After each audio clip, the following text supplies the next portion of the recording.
الله الرحمن الرحيم. الحمد لله الذي استجاب دعوانا وبلغنا رمضان، ونرجو من الله أن يوفقنا لما فيه الخير والصلاح لنا كصوماليين وللأمة الإسلامية عامة. وأشهد أن سيدنا محمد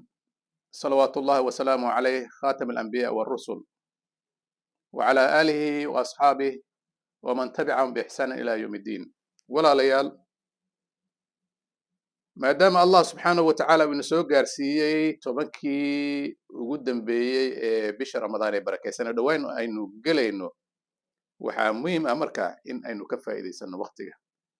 iyadoo waqtiga oo dhan inta cimrigeennaba uu yahay qaali uu yahay oo ay fiican tahay in waxyaabaha wanaaga aanu ka shaqeyno iyo wixii wadooyinkii allah uu inoo jiideeyey rasuulkiisa maxamed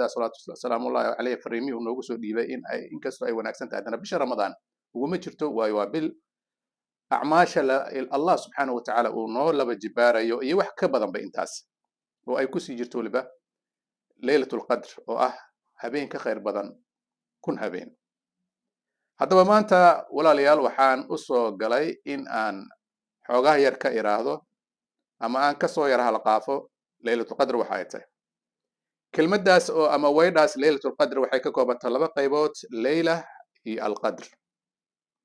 qadarku micnaha waa tadyiiq, laakiin leyl waxaan u saaraynaa laba qaybood ayaan u kala saaraynaa. leyl micno ahaan xagga luqadda markii loo fasiro leyl waxaa loo yaqaanaa oo ay macruuf ay ku tahay waa aminta gabolka uu dumo ama qoraxda ay dhacdo ilaa iyo fajarka inta uu ka dhalanayo ayaa waxaa loo yaqaanaa leyl. ama isilaaxi sharci marka la yidhaahdana leyl waxaa loo qaybiyaa oo laba qaybood ayaa loo qaybiyaa. cinda annaas waa qeexitaankii hadda aanu soo sheegnay oo ah qoraxdu marka ay dhacdo ilaa fajrka intuu ka dhalanayo. ama cinda allah wa cinda malaa'ikatihi leyl waxaa loo yaqaanaa salaada casrka kadib ilaa iyo fajarka inta uu ka dhalanayo, sida ka sugnaatay suubanayn maxamed ahaa salawaatullahi wasalaamu caleyh ee uu yidhi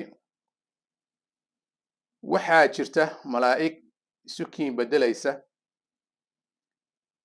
malaa'igna waxa ay soo degaysaa buu yidhi subanayn maxamed ah salawatullahi wasalaamu caleyh, galabtii ayay soo degi waxayna idinla joogaysaa ilaa iyo fajarka inta uu ka dhasho. malaa'igtaas waa malaa'ikatuleyl oo habeenkii ayay soo degayaan. habeenka micnaha markaas waxay la micno tahay inuu ka bilaabanayo casarka ilaa iyo fajarka inta uu ka dhalanayo. ama malaa'ikatu nahaar subanayn wuxuu yidhi malaa'igta labaad ee soo degaysa waxay tahay waa malaa'ikatu nahaar, iyaguna waxay soo degayaan salaada fajarka ilaa ay waxay idinla joogayaan salaada casarka ay idinla joogayaan. walidalik subanayna xadiiskiisa waxa uu ku yidhi isagoo nagu bogaadinaya oo nagu boorinaya in aanu aad u ilaalino waqtigaasi, in aanu si aada usii dhowrno weliba labadaas salaadood ee dhacaya waa fajarka iyo casarka. wuxuu nagu yidhi oo xadiis ka mid ah xadiis uu ku sheegay man salla albaradayn dakhala aljanna, ruuxa tukadaa labada harqabow waa fajarkee iyo casarka markay haddana qoraxdu ay yara qabowdo, dakhala aljanna, jannada ayuu gelayaa ayuu yidhi subanayn maxamed ahaa salawaatullahi wasalaamu caleyh. marka haddii aanu ka nimaadno marka xagga leylka haddii aanu ka nimaadno leylatulqadr, alqadr isaga waxaa la yidhahdaa altadyiiq, waa ciriirin oo la ciriiriyey ama habeenkii curjinta u saaxiibka ahaa. marka sababta loogu magacdaray ama asbaabaha loogu magacdaray habeenkan leylatulqadr ayaa markaan aan u gudbayaa. leylatulqadr sababaha loo yiri midda koowaad waxa ay tahay allah subxaanahu watacaala waxa ugu magacdaray habeenka leylatulqadr maamuuska sare iyo darajada sare ee habeenkaas ay xambaarsan tahay. sababta allah subxaanahu watacaala waxa uu soo dejiyey kitaabkiisa qur'aanulkariimka, oo qur-aanka waxaa laga soo qaaday habeenka leylatulqadrka waxaa laga soo qaaday lawxul maxfuudka ayaa laga soo qaaday, waxaa la geeyey markaasi oo malaa'igta allah subxaanahu watacaala ay geysay oo lagu amray inay geeyaan samaa dunya bayt alciza ayaa la dhigay. kadibna nabigeenna 23 sannadood ayaa hadba sababaha iyo munaasabada sida ay tahay ama dhacdada hadba ay muxuu ahaa ay xambaarsan tahay ayaa allah subxaana wa tacaala malakul jibriil ugu soo dhiibay oo sidaasi qalbigiisa lagu gelinayay. sababta koowaad waa sababtaas. sababta labaad maxay tahay marka? sababta labaadna waxa ay tahay allah waxa ugu magac daray laylatulqadr waayo waa habeen ciriiri fara badan uu jiro, waxaa la yidhahdaa leylatu tadyiiq. waa sababta labaad, waayo waxaa soo degaysa malaa'igta allah subxaana wa tacaala oo ay usoo degayso ardada ayay usoo degaysaa, arlada ayay usoo degayaan si ay kala qayb galaan muslimiintaasi u taagan qiyaamuleylka in ay kala qayb qaataan oo ay u hambaliyayaan, u tahniidayaan. sababta labaadna waa sababtaas. marka suubaneen maxamed ah salawaatullahi wasalaamu calayh in habeenkaas uu jiro ciriiri fara badan ayaa qisadii markuu ka hadlayay habeenkii la dheelmiyey ee micraajka waxa uu sheegay suubaneenna in markii samooyinka malakul jibriil uu la sii raacay oo ay aadayeen, ay fuulayeen xagga samooyinka, waxa uu yidhi ma jirto meel ka mid ah samada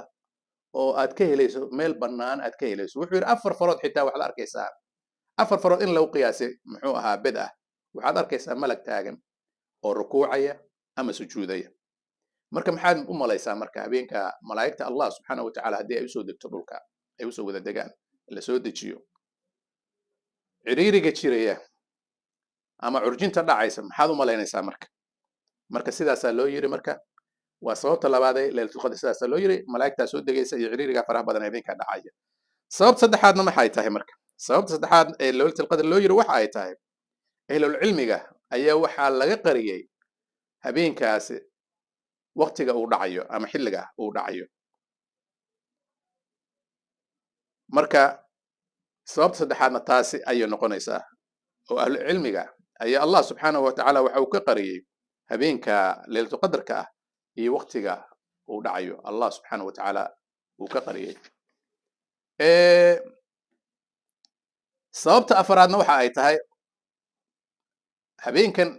laylatulqadrka waxaa loogu magac daray waxa ay tahay waa habeen allah subxaanahu wa tacaala ruux uu waafajiyo, uu halaysiiyo, uu mutaysanayo qadar ama darajo sare uu ku dhex yeelanayo bulshada muslimiinta dhexdeeda ah. sababta shanaad haddii aan u gudbo waxa ay tahay allah subxaanahu wa tacaala waxa ugu magac daray habeenkaasi laylatulqadr, waxa ugu magac daray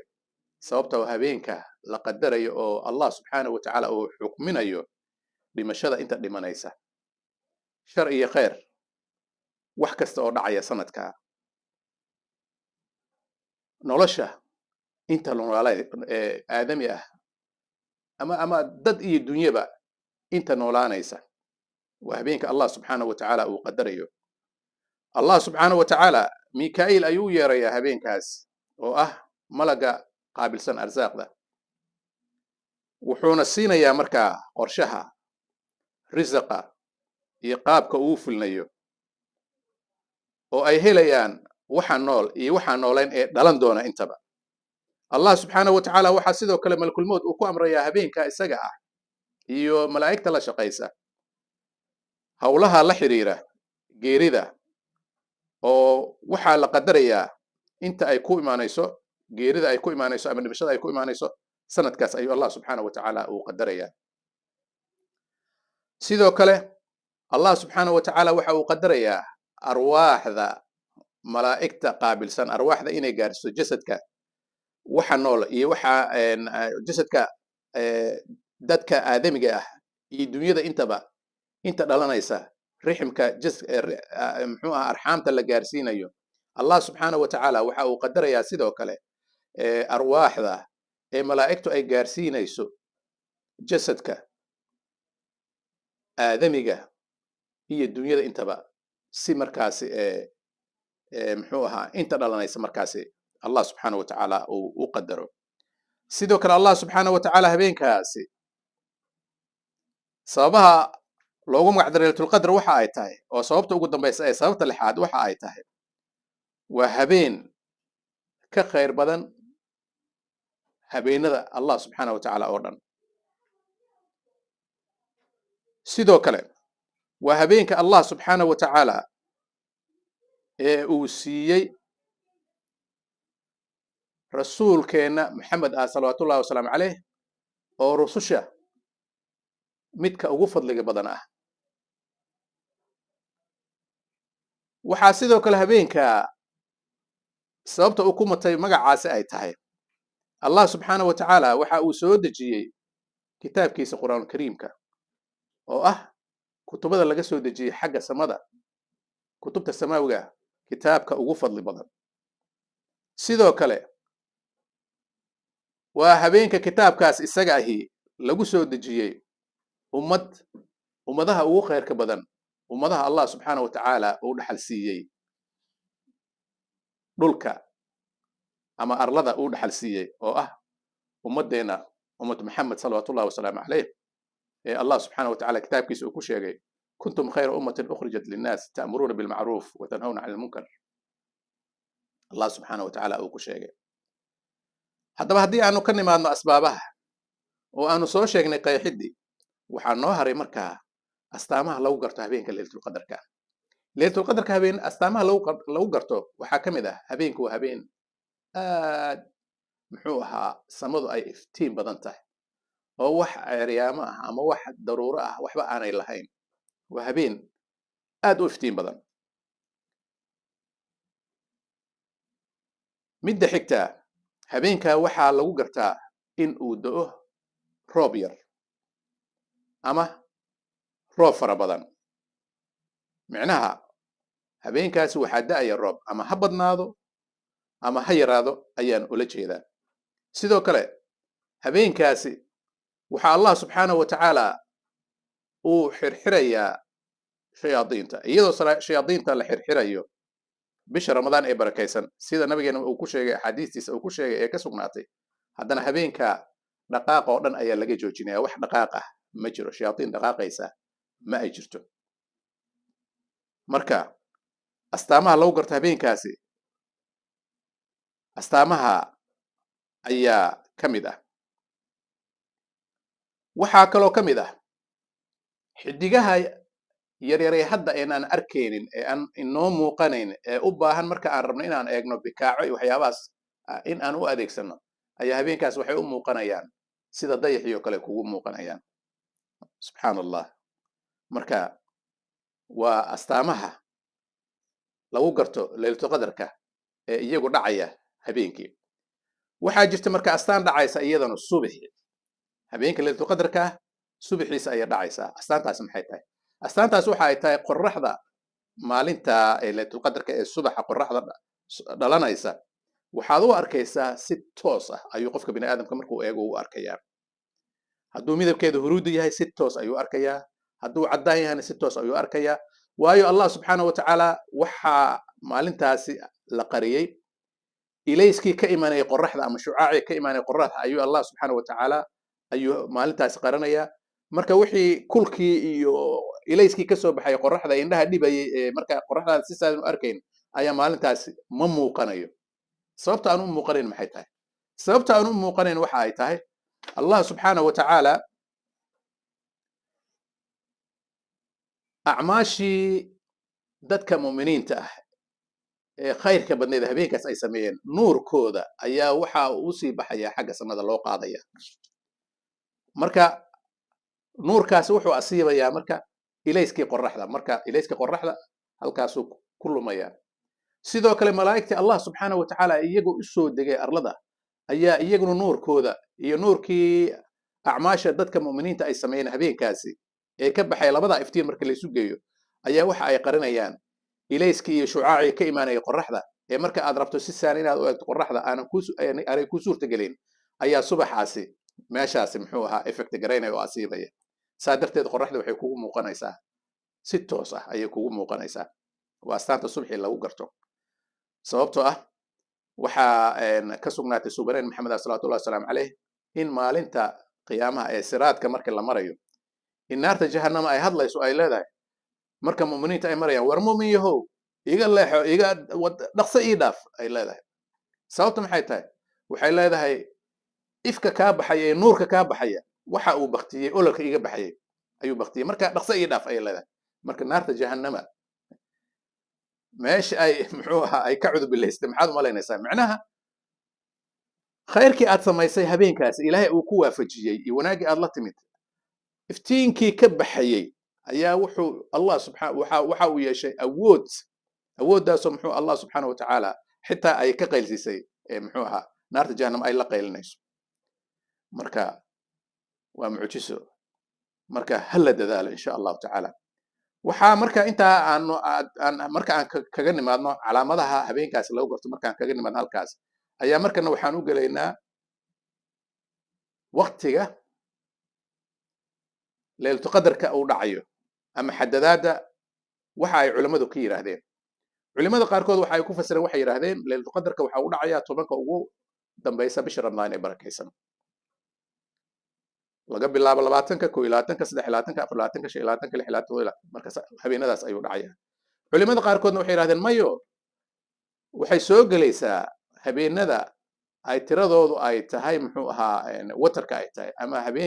habeenada kisiga ah sida 21ka 23ka 25ka 27ka 29ka habeenadaas ayay soo galaysaa leylatu qadarka oo midkooda ayay dhacaysaa culimada qaarkood iyagu waxay soo daliishadeen aayado kamid ah aayadaha quraanka kariimka iyagu waxay yiraahdeen leylatu qadarka habeenka uu dhacayo waa habeen la yaqaano waa habeenka 27ka oo waxay yiraahdeen suuratul qadr waxay ka koobantaa 30 xaraf ayay ka koobantaa suuratul qadr 30 xaraf ayay ka koobantaa xarafka koowaad 30 kelmadood ayay ka koobantaa niraado raalli ahada 30 kelmadood ayay ka koobantaa kelmadda koowaad waxay tahay inna anzalnaahu fi laylati alqadri wama adraaka ma laylatu alqadri halkaa 10 ayaynu ku haysanaa laylatu alqadri khayrun min 1000 shahrin tanazzalu almalaa'ika والروح فيها 10 kale ayaanu ku haysanaa بإذن ربهم من كل أمر 25 أيام مرينا سلام هي ليلة القدر وكا علماء الساس أسوديشن وحي دعيسا هبينك تضبيلاتن كمركا وحانا كوبيغن سلام هي ليلة القدر كي أي هي ذا استلماميسا وضمير كاس وتاقي ليلة القدر وهلا قرتي علماء قاركون وحي رادين مايو iyaguna waxay soo daliishadeen isla aayaadka quraanka kariimka ay soo daliishadeen waxay yiraahdeen leelatul qadr weedaas leelatul qadr ama jumladaas waxay ka koobantaa 9 xaraf leyl laamki yaadi la tu afar weeyaan al qadri waa 9 leelatul qadri qoraal ahaan marka xuruuf ahaan la fiiriyo waxay ka koobantaa 9 xaraf marka waxay yiraahdeen waxay hadana dib u eegeen marka imsa jeer ay soo galaysaa suuradda bismillaahir rahmaanir rahiim inna anzalnaahu fi laylatil qadr waa mar wama adraaka ma laylatul qadr waa laba laylatul qadr waa marka saddexaad marka 9 xaraf ay ka koobanto ayaa waxay ku dhufteen marka times 3 9 times 3 maxaa soo baxaya 27 ayaa soo baxaysa waa 27 iyaguna markaas waxay rajaxeen in habeenka leylatu qadarka uu ku beegan yahay habeenka 27ka oo culimadaas ay iyaguna raaceen intaasna waxaanu kaga baxaynaa xadadaada iyo culimada waxa ay ka yiraahdeen haddaba habeenkan fadliga badan ee adoomada eebe camalka ay sameeyaan loogu dhigayo sida kumbilood camal ay sameeyeen oo kale sababta allah subhanahu wa ta'ala ummadeena ummatu nabi maxamed uu siiyay maxay tahay annagana loogu qaas yeelay sababtan loogu qaas yeelay waxa ay tahay fadliga allah subhanahu wa ta'ala ka soo koow waxaanu ku helnay fadliga nabigeena maxamed ah badbaadina xariis dusiisa ahaatee sababta habeenada kamid ah ayaa nabigeena maxamed ah waxa uu tukanayay qiyaamul layl markaas wuxuu ku tukanayay suuratul ankabut isagoo suuratul ankabut sidaas u akhrinay ayaa waxa soo martay markaas aayada walaqad arsalnaa nuuhan ila qawmihi waxaan u dirnay nabi nuux qoomkiisa ayaan u dirnay si uu hanuuniyo falabitha fihim 1000 sanatin wuxuu la joogay 1000 sano ayuu la joogay ilaa 50 caam marka laga reebo 50 sanadood mooyaane macnaha wuxuu la joogay 950 sanadood kolka nabigeena maxamed ah sallallahu alayhi wasallam ayaa waxa uu yiri rabbiyo ummadihii hore ambiyadii hore waxaad siisay cumri dheer ayaad siisay anigana ummadayda cimrigooda iska gaaban yahayo adigu 60 ilaa 100 wax gaara way iska yaryihiin markaasuu rabbigeena waxa uu ku yiri ya muhammad inna a'taynaaka al-kawthar muhammad adigu waxa ku siinay al-kawthar inna a'taynaaka al-kawthar khayr farabadan ayaanu ku siinay fi dunya adduunyada waxaanu kugu siinay laylatul qadr oo ka khayr badan kun habeen aakhirana waxaan ku siinay kawtharka ayaan ku siinay xawdka ayaan ku siinay oo ummadaada ay kala cabayso marka walaalayaal tobankan soo socda si fiican xooga aynu u saarno hal lagu dadaalo ilaahana waafajiyo ilaahan ka baryana inuu na waafajiyo habeenkaas khayrka farax badan leh ee ka khayrka badan kunka habeen marka ramadaan kolka laga baxana maaha in dib loogu laabto ama cibaadada iyo amal falki in la yareeyo maaha waa amalka in la badiyaa oo la sii kordhiyaa oo la ziyaadiyaa sababtoo ah mahma carbeed ayaa waxay dhahaysaa ama ay oranaysaa daqaatu qalbi almar'i qaa'ilatan lah daqaatu qalbi almar'i qaa'ilatan lah wadnaha garaactankiisa ee ruuxa bini aadamka wadnihiisa garaactanka ama uu bixinayo oo dhugtaas uu leeyahay waxay la micno tahay isagoo ku leh in alxayaata daqaa'iqun wa thawaab ruuxa kan ee aadamiga ahaw ka digtoonow nolosha waa daqiiqado iyo ilbiriqsiyo oo cimrigaaga wuxuu ka kooban yahay macnaha wax weyn ha moodin ama wax aad u fog ha moodin cimrigaagu iska jir waa daqiiqado iyo ilbiriqsiyo marka maadaama cimrigeena uu yahay daqiiqado ilbiriqsiyo oo marba ilbiriqsi laga jarayo daqiiqad laga jarayo saacad laga jarayo marka ogow in aad maalmahaagu inay hoos u sii degayaan mooyaan inay kor u soconayaan ha moodin marka hal la dadaalo khayrka lagu dadaalo ramadaan iyo xilli kasto aynu joognaba marka mawduuciga maanta ayaan kusoo gaabinayaa wassalaamu calaykum waraxmatullaahi wa barakaatuh